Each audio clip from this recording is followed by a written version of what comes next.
Ya sabemos que para Kant, entonces, conocer es elaborar, es una praxis, es una actividad. Dejamos planteado que el conocimiento envuelve dos factores indispensables para que haya conocimiento. Dijimos, un factor a priori y un factor a posteriori. Que el factor a priori es el que es independiente de la experiencia, por tanto, el que será a posteriori, dijimos que es dependiente de la experiencia. Veamos en qué consiste este factor que él lo sitúa previo a la experiencia. El factor que tiene que existir en la actividad cognoscitiva es la estructura de nuestra razón. Nuestra razón está conformada por dos elementos, podríamos decir, por ahora, para hacerlo general. Unas que se denominadas formas puras de la sensibilidad. Vamos despacio porque todo esto después hay que memorizar cómo denomina de esa manera, porque no solamente las llama formas puras de la sensibilidad, sino que también las llama por momentos intuiciones puras. Igualmente, yo después les voy a ordenar todos estos términos. Se llaman formas puras de la sensibilidad o bien intuiciones puras a priori al espacio y al tiempo. Entonces, frenemos un poco ahí, porque entonces el espacio y el tiempo no están en el mundo exterior, están en mi razón, el modo en que yo estoy conformada. Yo así vengo. Yo tengo un modo de percibir el mundo exterior según el tiempo y el espacio. ¿Qué otro elemento independiente de la experiencia traigo? Es decir, que espacio y tiempo yo no lo aprendí a partir de mi interacción con el afuera. Yo ya vengo con un espacio, digamos, si lo quieren, un espacio entre comillas, ¿sí? Como una forma espacial y una forma temporal. No puedo percibir las cosas si no es en el espacio y en el tiempo, pero no está fuera del espacio y el tiempo. Es mi forma de la razón, es mi estructura. Segundo elemento, a priori, conceptos puros del entendimiento, también denominados categorías. Conceptos puros del entendimiento son, por ejemplo, la categoría de sustancia que tengo, la categoría de causa y efecto, con lo cual nosotros dimos el ejemplo cuando hablamos de racionalismo y empirismo. Empirismo creía que la causa era una consolidación de un hábito, de una conexión necesaria entre dos manifestaciones. En cambio, Descartes creía que era una idea innata. Kant está diciendo que esto es un concepto puro porque es a priori, independiente de la experiencia, como si yo tuviera una especie de molde donde se instala el formato causa y efecto de las cosas. De la misma manera, como si hubiera una especie de molde que es la sustancia, entender las cosas como sustancia. De la misma manera que tengo un molde para la unidad y un molde para la pluralidad y otros muchos más. Estos son algunos ejemplos. Entonces, entre el espacio y el tiempo y las categorías, ¿qué tengo yo? ¿Qué está postulando? Que mi estructura de la razón tiene una especie de molde. Imagínense, no sé, los moldes de la arena del baldecito que usamos cuando somos chicos y llenamos con arena. El molde está vacío. Nosotros venimos con esos moldes vacíos. Son moldes, podríamos decir, mediante los cuales el sujeto elabora el mundo y los objetos. Esto por un lado. Pero con esto solo no hay conocimiento, dice Kant. tiene que haber indefectiblemente otro elemento para que haya conocimiento, el factor a posteriori. El factor a posteriori está constituido por las impresiones sensibles, también las podemos denominar intuiciones sensibles, también las podemos denominar sensaciones. ¿Qué son? Todos los datos que nos proporcionan los sentidos. La vista, el gusto, el oído, el tacto. Freno un minuto ahí. Fíjense qué fácil es equivocarse. A esas las llama intuiciones sensibles. ¿Cómo se llamaba en espacio y tiempo? Se los tapo. Miren qué parecido se llama. Intuiciones puras de la sensibilidad. Intuiciones sensibles. Intuiciones puras de la sensibilidad. Es que hay que ejercitar la memoria. Es muy fácil equivocarse. Ya el hecho de decir pura significa que es a priori. Así que nunca va a ser un dato que me proporcionó los sentidos. ¿Está bien? Con eso quizás va. Y el hecho de que algo sea sensible ya indica que es a posteriori. En cambio, de la sensibilidad apunta a otra esfera de la razón. Vuelvo. Esto es para marcar que, cuidado, como alerta, ¿sí? Esas impresiones sensibles, todo ese material que yo puedo reunir con los sentidos, deben ser ordenadas. Ese material debe ser jerarquizado, tiene que ser ordenado, tiene que ser racionalizado. ¿Por qué? ¿Con qué? ¿Con qué racionalizo? Con la estructura de la razón. Tiene que ser todo ese material conformado, es decir, hay que darle forma a todo eso. Es decir, que si yo acá tengo moldes vacíos, este va a ser el material moldeable. Como si este fuera el molde de plástico y esta fuera la arena con la cual yo voy a llenar esos moldes. Pero yo no lo lleno arbitrariamente. Lo que dice Kant es que si yo solamente tuviera el factor a posteriori, es decir, solamente datos de los sentidos, yo tendría una rapsodia de sensaciones, ¿sí? Un desorden. No tendría conocimiento. Y si yo tuviera solamente estos moldes vacíos, estas intuiciones puras y estas categorías, solamente tampoco tendría conocimiento, porque estarían vacías de contenido. ¿A quién le está respondiendo diciendo eso? Es la respuesta que le da al empirismo. Le está diciendo, solamente con datos sensibles no podés conformar conocimiento, porque eso que reciben tus sentidos, tu razón lo ordena, lo jerarquiza. Si no, sería como un barullo de sensaciones. Y con esto le está respondiendo al racionalismo. Si solo tuvieras estructura de la razón y no tuvieras el dato de la experiencia sensible, tampoco podrías conformar conocimiento, porque te quedaría todo vacío.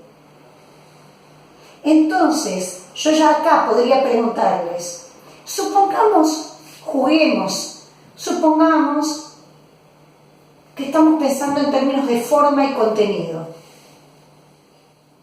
¿Cuál sería la forma y cuál sería el contenido? Claramente, esta es la forma y este será el contenido. Quiere decir que si yo no tengo experiencias de los sentidos, voy a tener formas vacías. Es decir, que este contenido se ordena en esas formas que tiene la estructura de mi razón y así se construye el objeto de conocimiento. ¿Quién lo construye?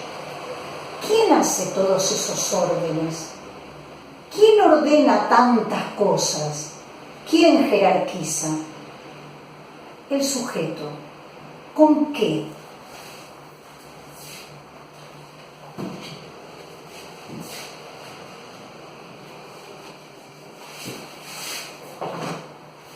Con tres facultades que tiene el sujeto, las fundamentales.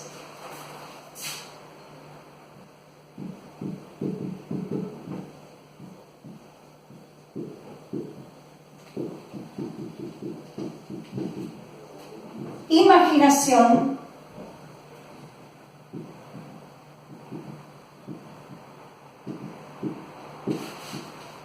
entendimiento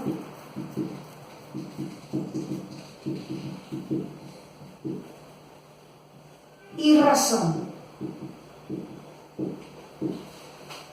El sujeto tiene estas tres facultades fundamentales: imaginación, entendimiento y razón.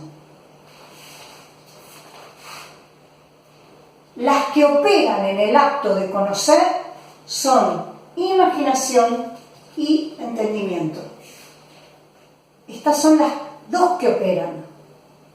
¿Cómo lo hacen?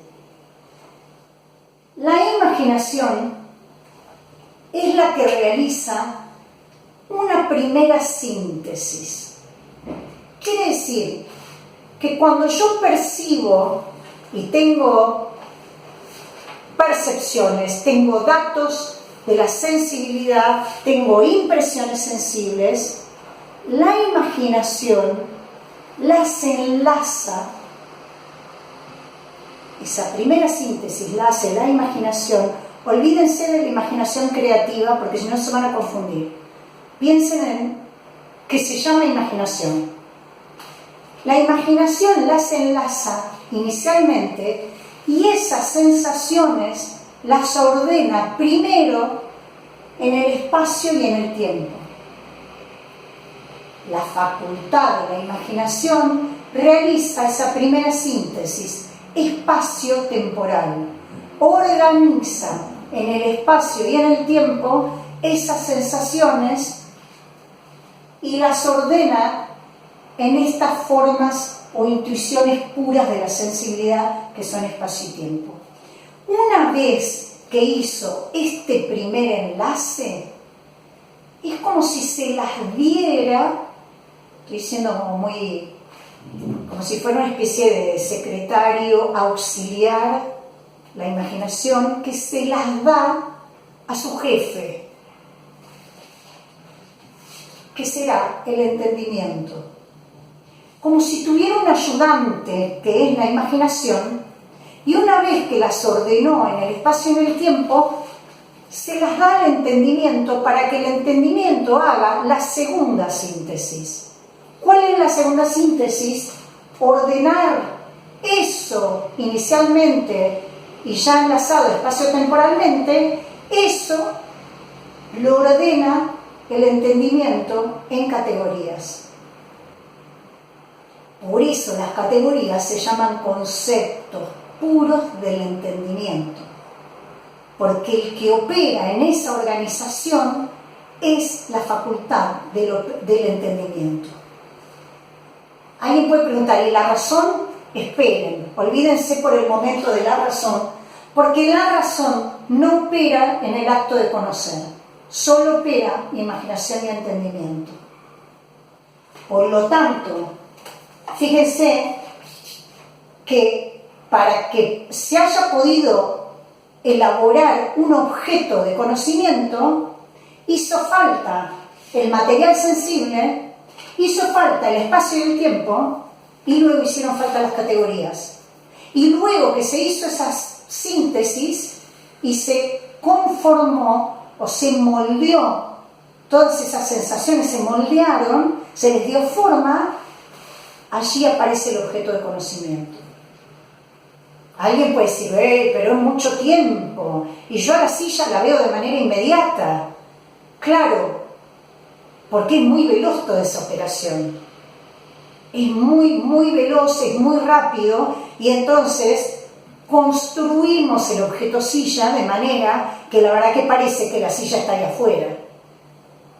Pero hay toda una elaboración que hicimos porque la instalamos en un espacio y en un tiempo también. Ahora, alguien podría preguntar que todos hacemos lo mismo. Sí, porque justamente el idealismo se llama idealismo porque postula conciencias trascendentales. Después vamos a ver el término trascendental, pero son conciencias en el sentido de que son conciencias universales,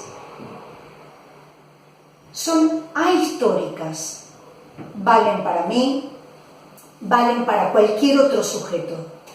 Todos estaríamos conformados de la misma manera. Y como todos estamos conformados de la misma manera, todos conocemos de la misma manera. Y como todos conocemos y hacemos las mismas operaciones, porque así está estructurada nuestra razón, tenemos no voy a decir sensación, tenemos la fantasía de que ese mundo está allá afuera, porque todos lo conocemos de la misma manera. Todos lo construimos de la misma manera, porque todos hacemos las mismas operaciones. Eso tiene de carácter, el idealismo supone esa universalidad y esa ahistoricidad. No está pensando si socialmente estás condicionado, cómo estás condicionado económicamente, socialmente, políticamente, geográficamente. No. Todas esas cuestiones las va a pensar el materialismo. El idealismo aspira a estos universales. Entonces, podríamos decir que Kant le está respondiendo al racionalismo y al empirismo. Le está diciendo, ustedes dos tienen razón, los dos tienen razón, solo que los dos juntos tienen razón, porque claramente vemos que esta es la influencia del racionalismo en Kant, y claramente vemos que esta es la influencia del empirismo en el pensamiento de Kant. Y Kant parece haber operado una síntesis de ambas formas de realismo. Por lo tanto, ahora quizás estemos en condiciones de reflexionar sobre una cita muy breve, pero muy apretada, nada fácil de entender, pero quizás ahora puedan dilucidar qué significa cuando Kant afirma en la crítica de la razón pura, porque todo esto que estamos diciendo está en la crítica de la razón pura.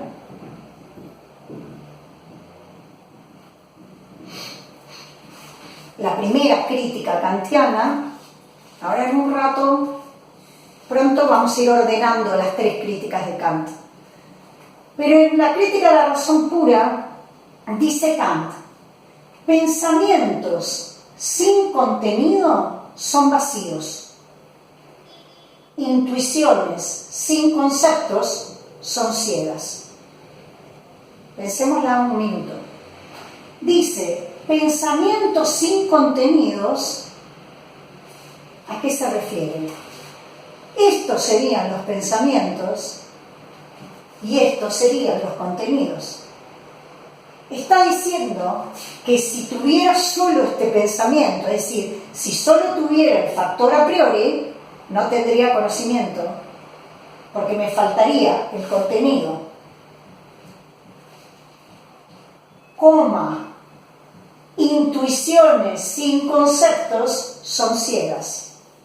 ¿De qué intuiciones habla? Podríamos pensar, porque también acá hay intuiciones, pero no está hablando de esas, está hablando de las intuiciones sensibles. Está diciendo intuiciones sin conceptos. ¿Qué conceptos? Los conceptos puros, las categorías. Intuiciones sin categorías son ciegas. En definitiva, ¿qué está diciendo? Que el elemento solo no hace conocimiento y este elemento solo tampoco hace conocimiento. Esa cita resume perfectamente el principio, cuando dije que el conocimiento envuelve dos factores. Hay otra cita de Kant en la misma línea, un poquito más larga. Se las leo. Dice, primero la leo de corrido y después la leemos despacio. Dice, ni concepto sin intuición que de alguna manera les corresponda, ni intuición sin conceptos pueden dar conocimiento. Despacito. Ni conceptos sin intuición que de alguna manera les corresponda, ni conceptos, los puros, las categorías, sin intuición que les corresponda, y dice, ni intuición, y ahora está hablando de las sensibles, sin conceptos pueden dar conocimientos. No hay conocimiento si no es dentro de las condiciones de la experiencia. No hay conocimiento si no está la experiencia. Y en eso, ahí está el acercamiento al empirismo. ¿Podría alguien ahora preguntar, ¿y qué dice de Dios Kant? Porque el empirismo era escéptico respecto del conocimiento de Dios. Descartes no, si bien lo pone en duda, luego lo recupera. Sí, en la tercera meditación cartesiana está la postulación de Dios y la existencia de Dios con la metodología racionalista de Descartes. Pero, ¿y Kant? Piensen un poco. Si él dice que el conocimiento precisa de los dos factores, ¿qué pensará de Dios? Lo que va a pensar es que el conocimiento de Dios es imposible. ¿Por qué? Porque nos falta el factor a posteriori. No tenés datos sensibles, nunca percibiste con tus sentidos a Dios. Y si vos no tenés uno de los dos factores, no tenés conocimiento. Atención, que diga que el conocimiento de Dios es imposible no es decir que Dios no existe. Fíjense que está cerca, parece cerca, no es lo mismo. Lo que está diciendo Kant es que Dios es incognoscible porque no tengo el elemento a posteriori, pero nada me impide pensarlo.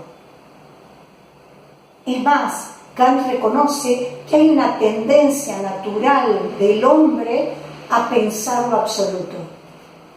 Pero entonces lo que empieza a aparecer acá es una distinción entre pensar y conocer. Se puede conocer, se puede no conocer también, pero se puede pensar. Y pensar es distinto del conocer, porque el pensar no precisa del elemento a posteriori. En eso es un pensar como vacío. Entonces, pensamiento y conocimiento son cosas diferentes.